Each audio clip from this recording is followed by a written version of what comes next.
معزز سامعین کرام، السلام علیکم ورحمۃ اللہ وبرکاتہ۔ آج سیرت النبی صلی اللہ علیہ وسلم پارٹ 15 لے کر آپ کی خدمت میں حاضر ہوں۔ پارٹ 14 میں ہم نے یہاں تک مطالعہ کیا تھا کہ عوام و خاص کے دلوں میں منفرد شخصیت کا وقار و احترام اور مکے کے سب سے محترم اور عظیم انسان ابو طالب کی حمایت حاصل ہونے کے باوجود بھی نبی کریم صلی اللہ علیہ وسلم کفار مکہ کے ظلم و ستم کی کارروائیوں سے محفوظ نہ رہ سکے، اور صحابہ کرام رضی اللہ عنہم اجمعین پر تو ایسے ظلم و ستم کے پہاڑ ڈھائے گئے کہ جنہیں سن کر مضبوط انسان کا دل بھی بے چینی سے تڑپنے لگتا ہے۔ اور آج انشاءاللہ اسلام کی پہلی شہیدہ کا بھی ذکر ہوگا کہ جنہیں کس طریقے سے شہید کیا گیا۔ عبداللہ بن مسعود رضی اللہ تعالی عنہ بیان فرماتے ہیں کہ سب سے پہلے جن لوگوں نے اپنے اسلام کا کھلا کھلا اظہار کیا ان کی تعداد 7 ہے۔ رسول اللہ صلی اللہ علیہ وسلم، ابو بکر، عمار، ان کی ماں سمیہ، صہیب، بلال اور مقداد رضی اللہ عنہم اجمعین۔ اللہ تعالیٰ نے اپنے نبی صلی اللہ علیہ وسلم کو ابو طالب کی وجہ سے مشرکین کی ایذا رسانی سے دور رکھا، اور حضرت ابو بکر رضی اللہ تعالی عنہ کو ان کی قوم کی وجہ سے مشرکین کے ظلم و ستم سے روک رکھا۔ ان کے علاوہ ہر ایک کو مشرکین نے گرفتار کیا، انہیں لوہے کی درع پہنائی اور انہیں چلچلاتی دھوپ میں لٹا دیا۔ پس کوئی ان میں سے ایسا نہ تھا جس نے مشرکوں کے ارادہ کی موافقت نہ کی ہو۔ حضرت بلال رضی اللہ تعالی عنہ امیہ بن خلف کے غلام تھے۔ امیہ انہیں رسی سے باندھ کر ڈنڈے سے مارتا تھا اور چلچلاتی دھوپ میں جبراً بٹھائے رکھتا تھا۔ کھانا پینا بھی نہ دیتا تھا بلکہ بھوکا پیاسا رکھتا تھا۔ اس سے بڑھ کر ظلم یہ کرتا کہ جب دوپہر کی گرمی شباب پر ہوتی تو مکہ کے پتھریلے کنکروں پر لٹا کر سینے پر پتھر رکھ دیتا، پھر کہتا، خدا کی قسم تو اسی طرح پڑا رہے گا یہاں تک کہ مر جائے یا محمد صلی اللہ علیہ وسلم کا انکار کرے۔ اس حالت میں بھی حضرت بلال رضی اللہ تعالی عنہ احد احد کہتے۔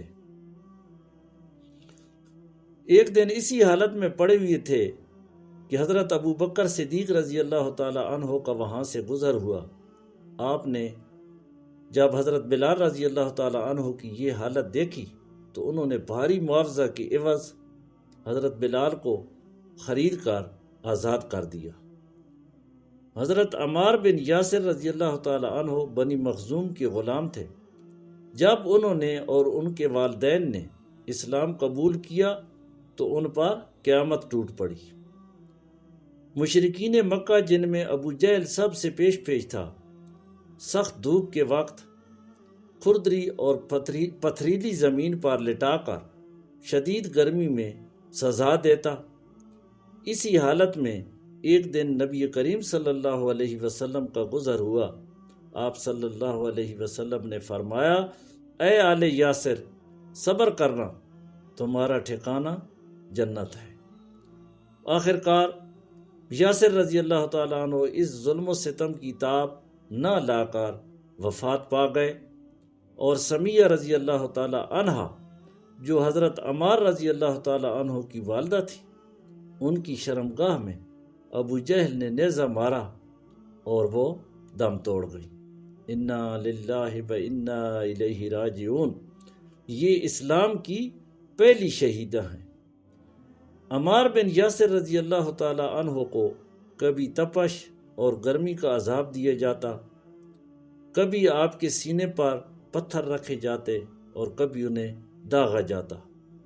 ان سے مشرکین کہتے، جب تک تم محمد صلی اللہ علیہ وسلم کو گالی نہ دو گے یا لات و عزا کے بارے میں کلمہ خیر نہیں کہو گے، اس وقت تک ہم تمہیں نہیں چھوڑیں گے۔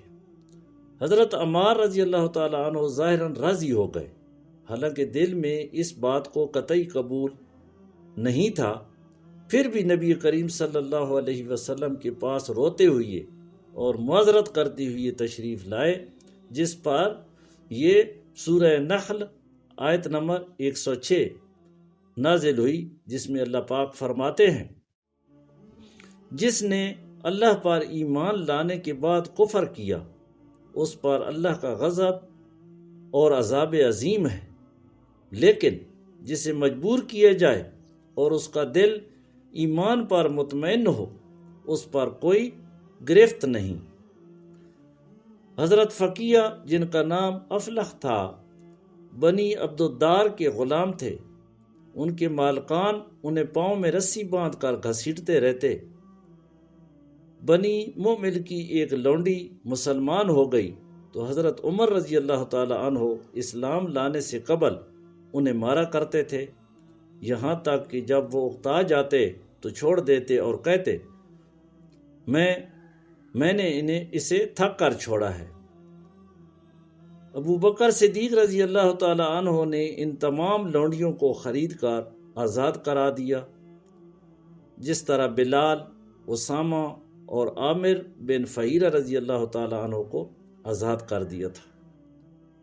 مشرکین نے سزا کی ایک یہ شکل بھی اختیار کی تھی کہ بعض نو مسلم صحابہ کو اونٹ یا گائے کی تازہ کھال میں لپیٹ کر دھوپ میں ڈال دیتے اور بعض کو لوہے کی زرہ پہنا کر جلتے ہوئے پتھر پر لٹا دیتے۔ دراصل اللہ کی راہ میں ظلم و ستم برداشت کرنے والوں کی یہ فہرست بہت لمبی ہے، کیونکہ نبی کریم صلی اللہ علیہ وسلم نے اپنے صحابہ کو صبر اور ثابت قدم رہنے کا حکم دیا تھا، اور اسی صبر و ثبات پر انہیں اجر و ثواب اور جنت کی بشارتیں بھی دی تھی۔ جزاکم اللہ خیرا کثیر۔